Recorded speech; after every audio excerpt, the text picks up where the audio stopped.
자, 오늘부터는 이제 로마서 말씀을 보도록 하겠습니다. 사도행전 말씀이 끝났고요. 이제 로마서 말씀으로 갑니다.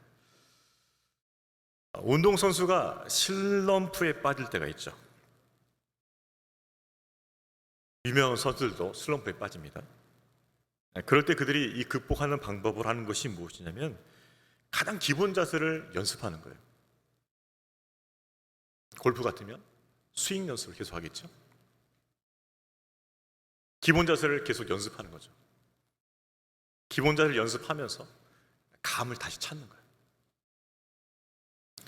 조직이나 운동이 쇠퇴하고 침체에 빠졌을 때 자주 외치는 캠페인 구호가 있어요. 그것이 바로 Back to the Basic입니다. Back to the Basic. 기본으로 돌아가자. 기본 정신을 회복하자. 기본으로 돌아가야 된다. 그 과정 속에서 다시 조직의 그 운동의 방향성을 회복합니다. 이번 코스타의 집회의 제목이 뉴 노멀 시대의 그리스도인. 코로나를 지나간 새로운 일상을 맞이한 그리스도인. 어떻게 살 것인가? 그것이 주제였어요. 코로나 이전과 많이 달라졌습니다. 삶도 달라졌고요. 교회와 기독교를 바라보는 세상의 시각도 많이 달라졌어요. 우리 신앙의 모습도 많이 달라졌어요. 예전에 잘 모이기 힘썼는데 요즘 모이자 그러면 왜 모이냐? 그렇게 모여야 되느냐? 계속 집에만 있고 수동적이었던 그런 관성이 남아있는 거죠. 예전 같지 않아요. 교회도 성도의 신앙도. 세상도 급변해가고 있습니다. 코로나 끝나면 다 될 줄 알았는데 전쟁이 또 터져가지고 여전히 삶에 어려움이 있고 또 한국에서는 큰 비탄한 일이 발생해서 우리 마음을 슬프게 하고 있어요.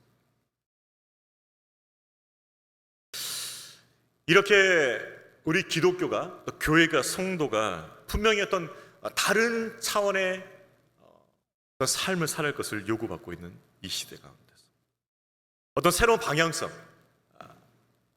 교회는 성도는 어떤 방향성을 가지고 이 시대를 살아가야 되는 것인가?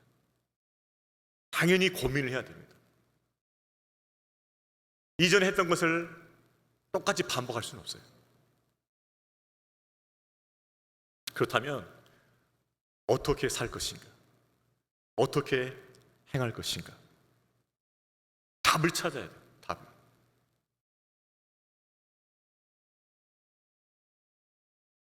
그런데 그 답이 어디에 있는가? 역시 그 답은 모든 만물을 통치하시고 지금도 역사하고 계시고 지금의 세상을 다스리시는 하나님께 답이 있어요.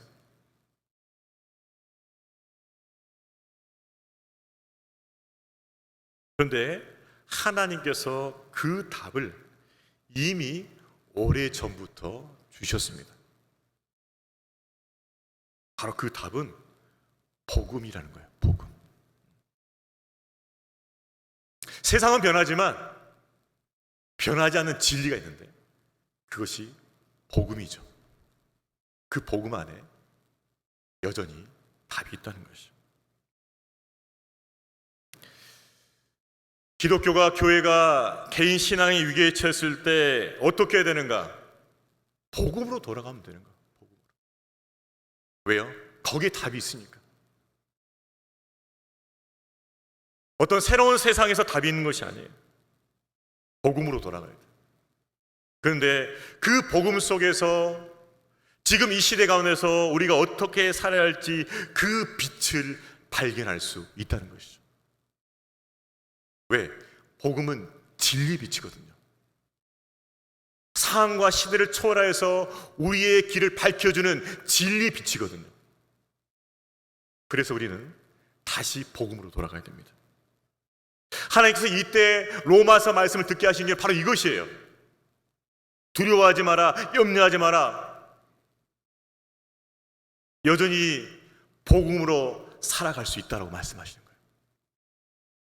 이 로마서 말씀을 통해서 하나님께 여러분이 감동을 주시고 지금의 삶 속에서 이 세상 가운데서 어떻게 살아갈지를 그 빛을 비춰주실 줄로 믿습니다.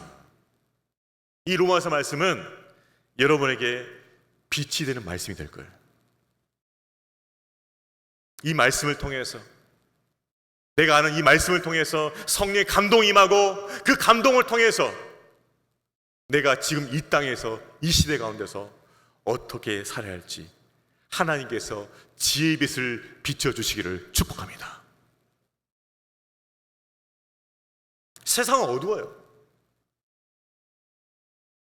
세상은요, 남들 하니까 나도 하는 식으로 사는 거예요. 이게 유행이야 싶으면 저 따라가는 거예요.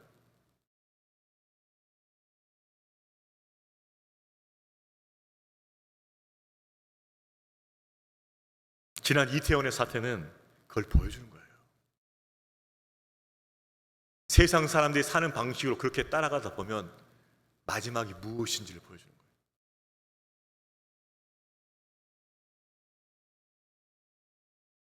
우리는 다시 로마서를 통해서 복음을 발견하고 그 복음을 통해서 우리 삶을 비출 수 있어야 됩니다.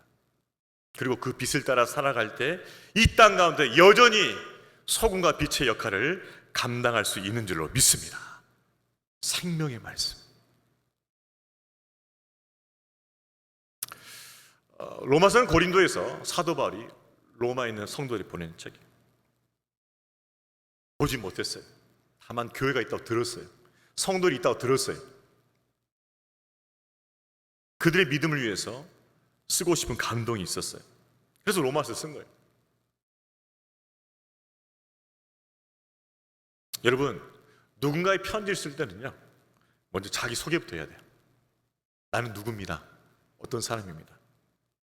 자, 그렇게 소개할 때 보통은 자기가 갖고 있는 최고의 것을 드러내면서 자신을 드러내기 쉬워요. 전에 어떤 명함을 보니까 이런 명함이 있더라고요. 금식기도 2번 했음. 명함에 금식기도 2번 했음. 어떻습니까? 우와, 2번. 뭡니까? 영성 자랑하는 거죠. 어떤 명함 보면은 장난 아닙니다. 뭐 이사장, 뭐 대표, 뭐 공동대표, 그냥 막 한 20장 나 있어요, 명함에. 뭐요? 나 대단한 사람이야. 보통 자신을 소개할 때는 자신의 모든 커리어를 다 끌어다가 최대한의 포장하는 게 일반 관례예요. 자, 그런데 한 번도 보지 못한 이 로마 교회 성도를 향해서 편지를 쓰는 바울이 제일 먼저 자기를 소개하는 말이 너무나 특이해요. 자, 우리 1절 말씀 같이 한번 읽어봅니다. 예수 그리스도의 종 바울은 사도로 부르심 받아 하나님 복음을 위한 택정을 입었으니. 자, 무엇이라 표현합니까? 나는 종이다. 예수 그리스도의 종이다. 종 바울은 고민했을 거예요. 로마 교회에 쓰는 이 편지 첫 인사를 어떻게 시작할까? 우리는 쉽게 생각할 수 있어요. 어떻게 시작할까? 어떻게 소개할까, 나를? 바울은 선택했어요. 나는 예수 그리스도의 종이다. 여러분, 이 당시 종이 어떤지 아십니까? 지금 이 필리핀 땅에서 우리를 도와준 헬퍼와는 전혀 다른 차원이에요. 그 당시 종의 개념은 재산입니다. 재산. 그 산 주인의 물건이에요. 물건. 자유 없어요. 선택권 없어요. 인격 없습니다. 인권 없어요. 때로는 버릴 수도 있어요. 이게 종이에요. 자, 그 당시에 종의 개념을 가지고서 나는 종이다 말하는 거죠. 자신 있게. 예수 그리스도의 종 바울은. 자, 그렇다면 사도 바울은 왜 자기를 종이라고 표현했는가? 왜 그랬을까요? 실제 종이기 때문입니다. 겸손한 체 한 게 아니에요. 실제로 종이에요, 종. 자, 그러면 사도 바울을 비롯해서 예수를 믿는 사람들이 왜 예수 그리스도의 종이 되는가 설명하겠습니다. 우리가 예수 그리스도를 만나기 전에, 예수 그리스도의 인격도 영접하기 전에 우리 신분은 무엇인가? 우리 신분은 죄와 사망의 노예였다. 죄가 나를 이끈 대로 가는, 결국 사망으로 이끌게 되고 심판받을 수밖에 없는 것이 우리의 신분이었어요. 죄와 사망의 노예였어요. 멸망과 심판으로 달려가는 인생, 그것이 우리의 인생이었어요. 그런데 우리를 사랑하신 예수님께서 우리를 위해서 십자가에서 우리 모든 죄를 담당하시고 대신 돌아가 주신 것, 그걸 대속이라고 합니다.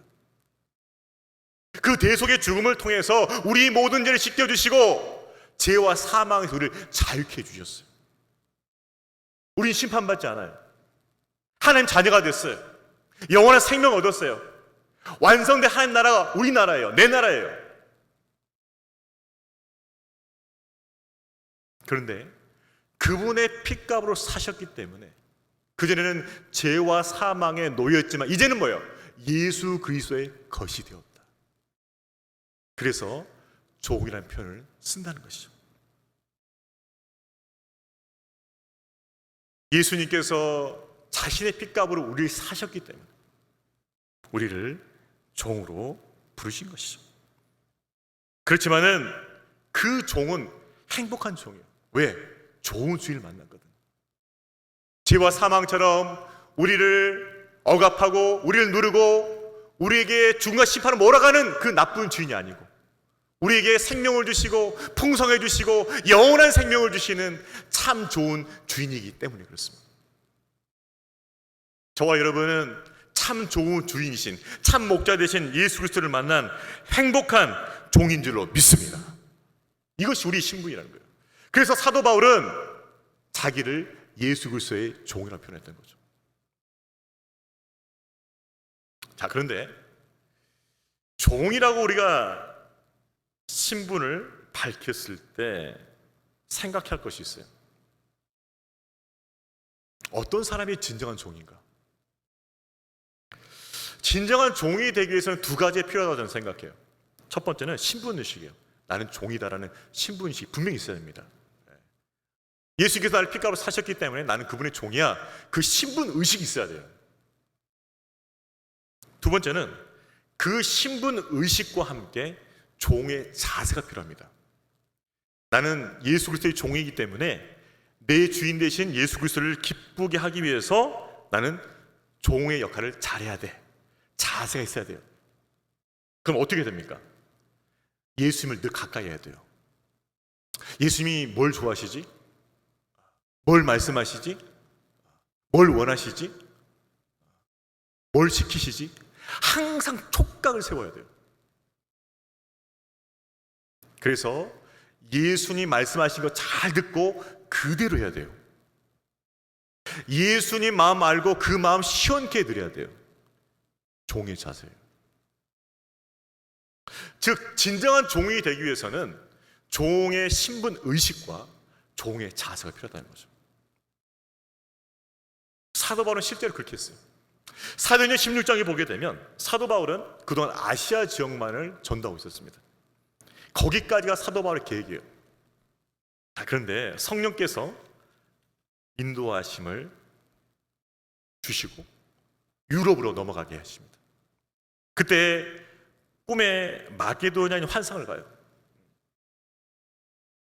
유럽인이 나타나서 넘어오라, 건너와서 우리를 도우라라는 그 환상을 보게 되죠. 사도 바울의 계획은 그냥 아시아예요. 아시아. 내가 편한 아시아. 내가 아시아이니까. 내가 아시아니까 난 아시아만 할 거야. 아시아. 그런데 환상을 보이시면서 유럽으로 건너가라고 말씀하셔. 예수 그리스도의 마음이 어딘지 알았어요. 예수 그리스도의 인도하심이 어딘지 알았어요. 그래서 뭡니까? 바로 배 타고 건너가는 거예요. 그게 종이에요, 종. 내 생각을 고집하지 않는 것, 내 계획을 고집하지 않는 것, 내 욕심을 고집하지 않는 것, 그것이 종의 자세라는 거예요.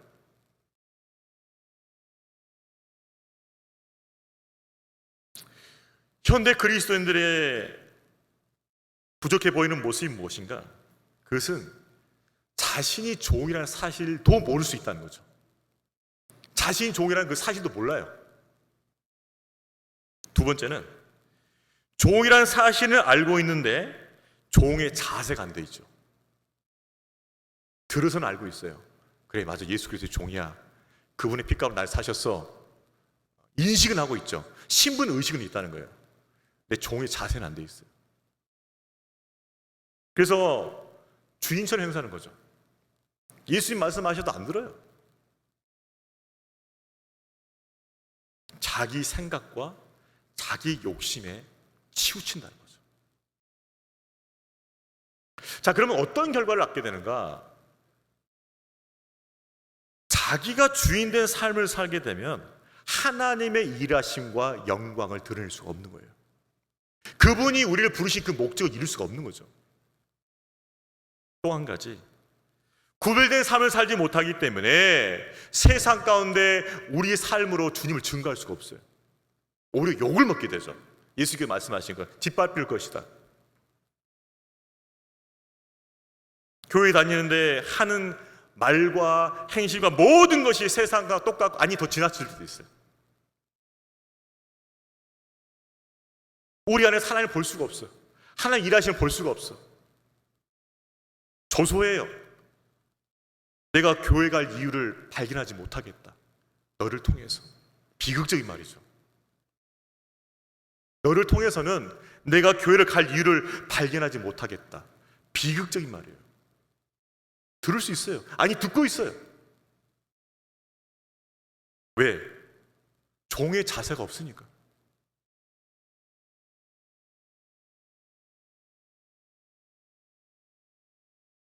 저와 여러분은 종의 신분 의식도 갖고 종의 자세를 가지면서 하나님의 일하심과 영광을 드러낼 수 있기를 주님의 이름으로 축원합니다. 우리가 종다워야 돼요. 종다워야 돼요. 또한 그는 자신을 부르심을 받은 사도라고 말해요. 회심한 바울은 이방인의 사도로 부르심을 받았죠. 여기서 우리가 알 수 있는 것이 무엇인가? 하나님께서는 종의 신분 의식과 종의 자세를 가진 자를 부르시고 사용하신다는 거예요. 여러분, 하나님께 어떤 자리로 불러주셨습니까? 어떠한 성기로 불러주셨습니까? 어떤 사역으로 불러주고 계십니까? 중요한 것은 내 안에 종의 자세가 있는가라는 것이죠. 예수 그리스도의 핏값으로 죄 있는 나를 사셨다는, 그래서 나는 그분의 종이 되었다는 그 종의 의식과 종의 자세가 여러분에게 분명하게 있기를 주님의 이름으로 축원합니다. 이게 돼 있어야 돼요.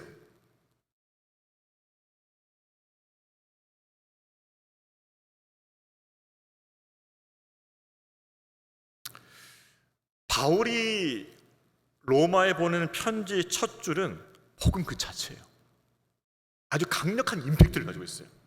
예수 그리스도의 종 바울, 여기에 복음이 담겨 있거든요. 내가 왜 종인 줄 아냐? 예수님께서 십자가에서 나를 위해 돌아가셨거든. 그 피로 죄와 사망에서 나를 건지셨거든. 그리고 나의 구주와 내 삶의 주인 되셨거든. 그게 농축된, 합축된 말이 뭐예요? 예수 그리스도의 종. 그 한마디로 복음이 압축된 거예요. 이게 복음을 제대로 아는 사람은 이게 딱 맞고 강타를 맞는 거죠. 야, 사도 바울 세다. 처음부터 그냥 한 방에 그냥 가네. 느껴야 돼, 느껴야 돼.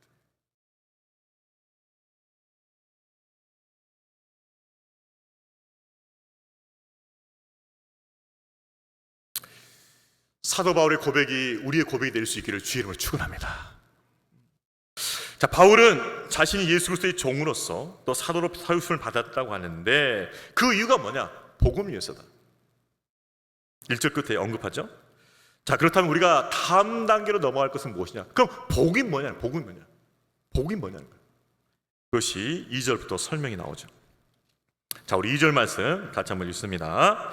이 복음은 하나님이 선지자를 통하여 그의 아들에 관하여 성경이 미리 약속하신 것이다. 여러분, 복음은 정말 깊어요. 여러분이 혹사 로마서에 좀 알고 있다 치더라도, 공부했다 치더라도, 로마서 말씀 듣다 치더라도 이번 기회를 통해서 복음에 더 깊이 들어가시길 주의 이름으로 축원합니다. 복음은 어느 날 갑자기 반짝 나온 것이 아니에요. 하나님의 오래전의 약속이에요. 수천 년의 약속이에요.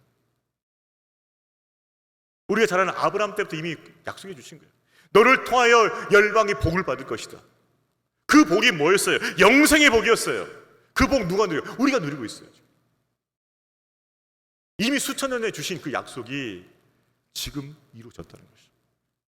복음은 하나님께서 선지자를 통해서 주신 그 약속이에요. 그 약속의 성취 이루어짐이에요. 하나님은 앞서 말씀하시고 약속하시고 그 말씀대로 그 약속대로 행하신다. 이것이 하나님 일하신 방식이에요. 아주 오래전에 약속하신 그것이 예수님이 오셔서 이루어진 거죠. 그것이 복음이에요. 그 아들에 관해서 약속하신 것을 이루셨던 것이죠. 하나님은 말씀하시고 약속하시고 이루신다. 이게 하나님이 일하시는 방식이에요. 패턴이 패턴. 자, 그러면 하나님은 왜 이런 방식으로 하시는가? 왜 미리 말씀하시고 때가 돼서 이루는 이 방식을 끝까지 고집하시는가? 이유가 있어요. 첫 번째는 하나님 영광 때문에 그래요. 여러분, 사람은요 자기가 말해놓고 지키지 못하는 거 너무나 많아요. 저도 우리 애들한테 약속해놓고 지킨 거 한 50% 못 되는 것 같아요. 지금 우리 애들이 포기한 것 같습니다. 저를 지킬 수가 없어요. 왜? 인간이니까 어떻게 다 지킵니까? 그런데 전능하신 하나님, 천지만물을 창조하신 중하신 그 하나님은 반드시 하신 말씀을 실행하는 줄로 믿습니다. 그래서 뭐예요? 말씀하시고 그 말씀대로 이루심을 통해서 하나님의 하나님 되심을 드러내시는 거예요. 그분의 영광을 드러내시는 거예요. 봐, 말씀대로 됐잖아. 내가 너의 하나님이다. 믿겠냐? 아브라함이 75세 때에 자녀를 낳는다는 약속 받았죠. 너무 힘들었어요. 무려 25년 기다렸어요. 그런데 하나님께서 주셨어요. 인간의 소망은 완전히 제로, 완전 바닥. 그때 주셨어요. 여러분, 하나님 우리 가운데 말씀하시고 그 말씀하신 약속대로 반드시 이루시는 신실하신 하나님이심을 믿으시길 바랍니다. 여러분, 그래서 우리에게 말씀이 있다면 소망이 있는 거예요. 따라서 해보세요. 말씀이 있다면 소망이 있다. 왜요? 그 말씀이 분명히 역사할 것이기 때문이에요. 제가 올해 2022년 코스타 준비위원장을 맡으면서 하나님께 주신 말씀은 스가랴서 4장 말씀이었습니다. 특별히 6절 말씀, 여러분 잘 아시는 말씀이에요. 만군의 여호와께서 말씀하시되 이는 힘으로 되지 아니하며 능력으로 되지 아니하고 오직 나의 영으로 되느니라. 이 말씀을 주셨어요. 그리고 제가 이 말씀 가지고 금양령 기도 때 또 말씀을 전한 적이 있어요. 저는 이 말씀을 붙들었어요. 분명히 이 말씀 될 것이다. 성령께서 이끄시고 성령께서 세우시고 성령께서 역사하시는 코스가 될 거라고 저는 믿었어요. 이 말씀으로 기도했고 이 말씀으로 하나님 일하심을 바라보았어요. 그렇게 하셨어요. 스가랴서 4장 6절 바로 밑에 7절 말씀, 이 말씀이 있어요. 큰 산아 내가 무엇이냐, 내가 수르바벨에서 평지가 되리라. 제가 위원장으로 전체를 보면서 많은 산들이 있었어요. 근데 하나님 그때마다 다 평지되게 하시더라고요. 평지. 이 산 하나 만나면 평지 만들고 또 산 하나 만나면 또 평지 만들고, 이거 반복했어요. 몇 개월 동안. 9절 말씀, 수르바벨의 손이 이 성전의 기초를 놓았은즉 그의 손이 또한 그 일을 마치려 하셨나니. 이 성전의 기초는 뭐냐? 믿음의 기초예요. 우리가 무엇을 하든지 간에 하나님께서 우리에게 허락하시고 우리에게 명하시고 우리에게 시작한 일은 반드시 믿음의 기초부터 시작해야 돼요. 믿음의 기초를 놓고 시작했더니 그분이 이루신 거예요. 스가랴서 4장 10절 말씀, 수르바벨의 손에 다림줄이 있음을 보고 기뻐하리라. 다림줄은 하나님의 공이에요. 건축물 지을 때 옛날에 다림줄이 있어야 되잖아. 이 하나님의 공의를 말하는 거예요. 하나님의 의를 말하는 거예요. 이번 코스타 때 드러났던 하나님의 의는 무엇인가? 그것은 다음 세대에 대한 섬기며, 이건 물론 기본적 취지죠. 그 다음은 연합이요. 연합이 잘 됐어요, 이번에. 또 한 가지는 위로였어요. 많은 분들이 위로받았어요. 아이들도 위로받을 뿐만 아니라 필리핀 교회 목사님들이 많이 위로를 받았어요. 섬김과 연합과 위로였어요. 그래요. 하나님 말씀하시고 그 말씀들의 이루심을 통하여 영광을 받으셔요. 우리가 우리의 연약함과 상함에만 집착하지 말고 하나님 그 말씀을 끝까지 붙들 수 있기를 주님의 이름으로 축원합니다. 우리 옆에 분들 격려합시다. 말씀을 끝까지 붙드세요. 말씀을 끝까지 붙드세요. 말씀 있으면 소망입니다. 말씀 있으면.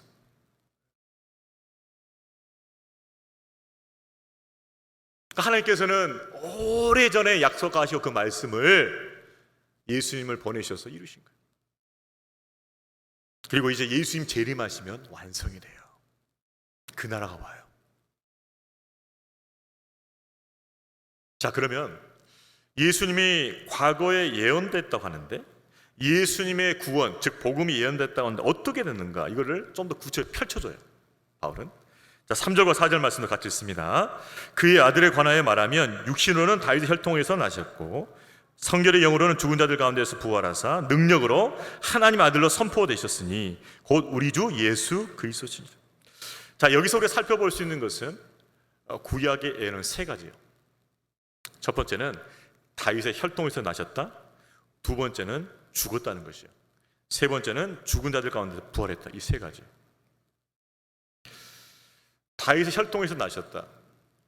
사무엘 7장에 보게 되면 하나님께서 나단 선지자를 통해서 다윗 왕조의 영구성을 얘기해 주죠. 너 왕조는 영원한 왕조다. 이게 어떻게 가능하냐?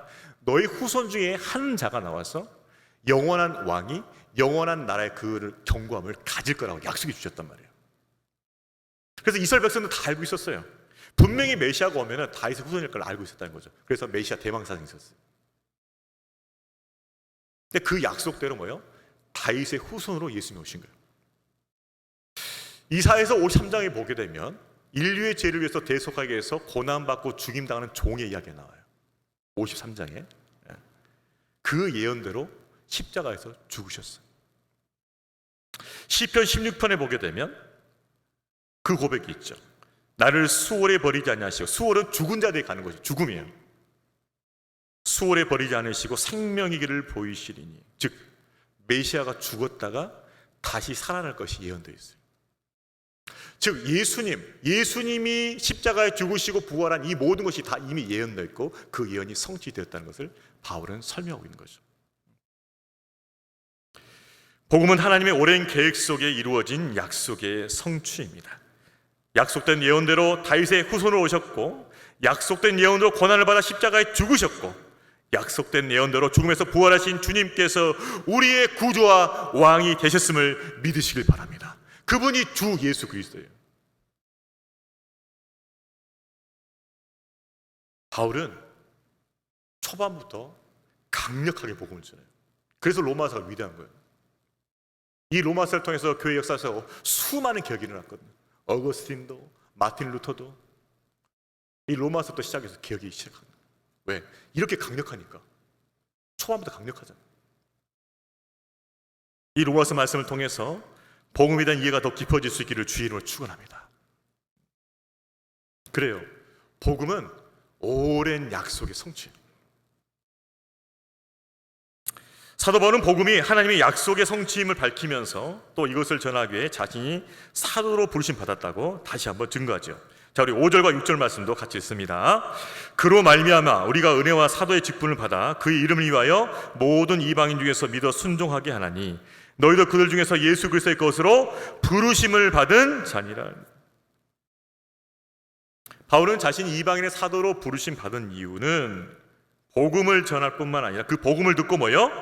믿는 자들로 순종하기 위해서. 한마디 더 붙였어요. 뭘 강조한 거죠?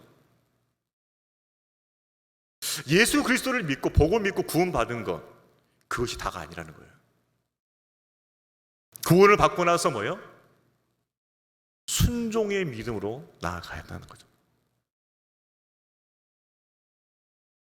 바울에 있어서 믿음은 곧 순종이요, 순종이 곧 믿음이었습니다.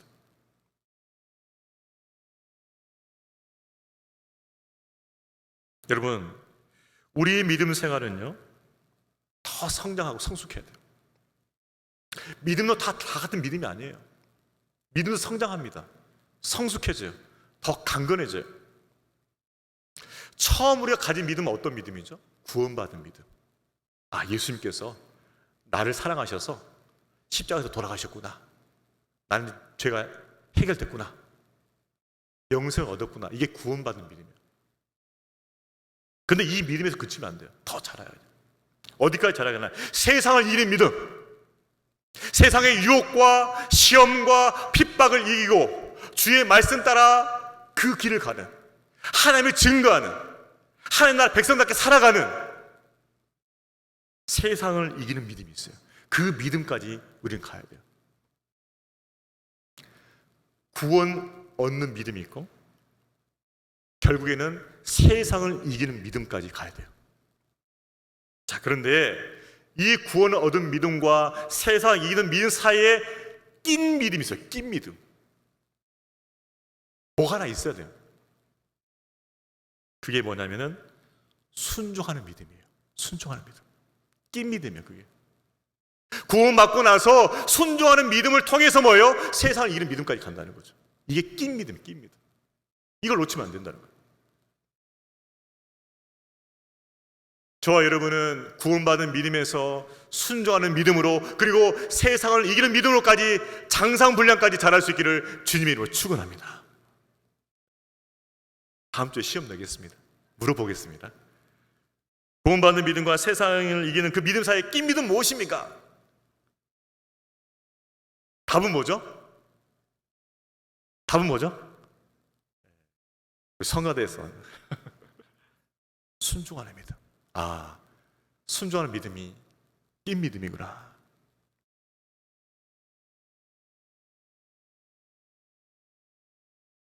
제가 싱가포르에 있었다고 말씀드렸죠.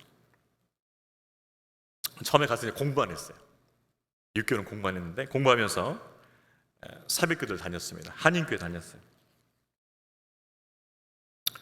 일어나서 20분 차 타고 교회 가서 새벽기도 드리고, 또 거기서 20분 또 차 타고 학교 가서 공부하고, 또 집에 오고, 반복했었죠. 근데 참 고민이 많았어요. 왜냐하면 유학 공부 시간 때는 공부는 시간 싸움이거든요, 사실. 시간을 얼마나 많이 확보하고 집중에 따라 달라진다. 근데 그 새벽에 이동해서 가니까 시간이 아까운 거예요, 이게. 그런데 하나님께서 아까워지 마라. 새벽기도를 놓치지 말라는 거죠. 새벽기도를 이렇게 다녔어. 맞아. 내가 주님 앞에 먼저 나가는 게 우선이지. 지켰는데 문제는 뭐냐면 새벽기도가 은혜가 없는 거예요. 은혜가. 왜 그런지 모르겠어요. 목사님 말씀하시는데 은혜가 없어. 은혜가 없어. 힘들었어. 너무 힘들었어. 목사님 나하고 코드가 안 맞나?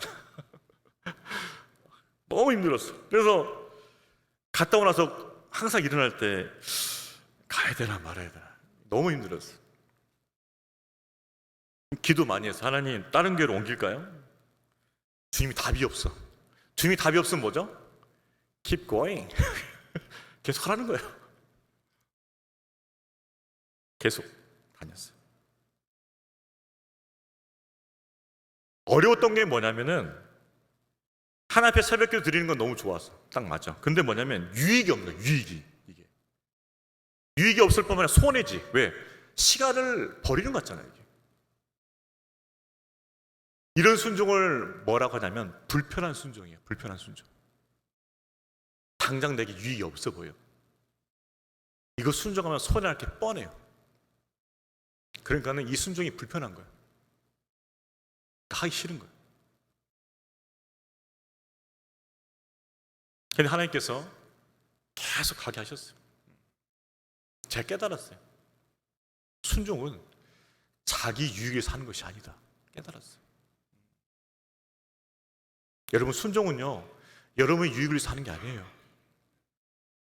순종은 주님을 기쁘시게 해서 하는 것인 줄로 믿습니다. 주님을 기쁘시게 순종하는 거지 내 유익에서 순종하는 게 아니에요. 그러니까는 뭐 사역도 그렇고 다른 것도 그렇고 내가 좋아하고 내게 도움이 될 만하면 예스 하지만은 내가 별로 원하지도 않고 내게 별로 유익이 안 될 것 같고 그러면 뭐예요? 안 하면 안 되는 거예요. 순종은 내 유익을 위해서 하는 것이 아니고 주님을 기쁘시게 해서 하는 거예요. 믿습니까? 그게 순종의 본질이에요. 물론 저의 마음에 어려움이 있었고 계속된 회의가 있었고 고민이 있었겠지만은 제가 그 말씀에 순종해서 그 자리에 앉았다는 그 자체가 주님의 기쁨이 되는 거예요. 그래, 너는 종 될 준비가 되어 있구나, 종이 되었구나, 그 인정이 그때 나오는 거예요.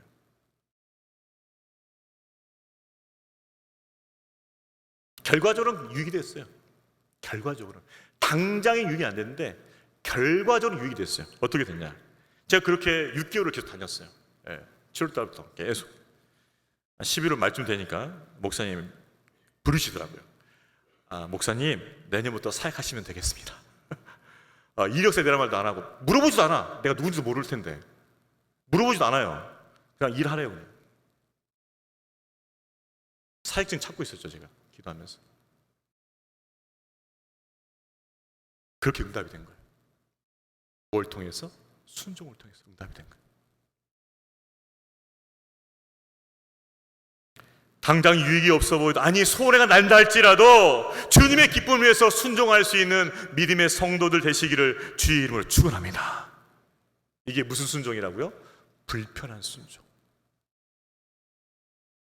한번 따라 봅시다. 불편한 순종도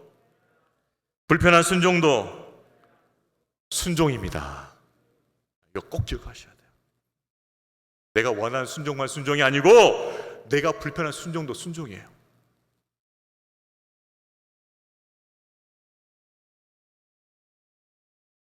바울은 예수 믿고 나서 그의 삶이 순종의 삶이었다는 것을 덧붙인 거죠. 자, 그런데 하나님을 사랑하고 그 복음에 순종하여 주시는 은총이 있다고 언급을 해요. 자, 우리 마지막 7절 말씀 같이 읽습니다. 로마에서 하나님의 사랑하심을 받고 성도로 부르심을 받은 모든 자에게 하나님 우리 아버지와 주 예수 그리스도부터 은혜와 평강이 있기를 원하노라. 하나님 부르심 받고 나서 믿음 안에서 순종하는 삶을 살아갈 때 하나님께 주시는 뭐가 있다고요? 은혜와 평강이 있다. 여러분, 보이지 않는 하나님 우리가 어떻게 경험할 수 있죠? 우리의 눈에 보이지 않는 하나님 어떻게 경험할 수 있죠? 그분이 주신 은혜와 평강이 있어요. 평강. 내 삶은 객관적으로 보면 지금 근심하고 염려해야 돼, 불안해야 돼, 떨어야 돼, 초조해야 돼, 뭔가 답을 찾기 위해서 이리저리 사방 뛰어야 돼, 분주해야 돼. 내가 그냥 가만히 있을 때가 아니야. 그런데 은혜와 평강이 주어지니까 뭐예요? 잠잠한 거예요. 하나님 일하심을 기다리는 거예요. 분명히 그분이 일하실 것이다. 믿음의 평강이 있어. 잠잠히 주님을 기다려. 그것이 은총이라는 거예요.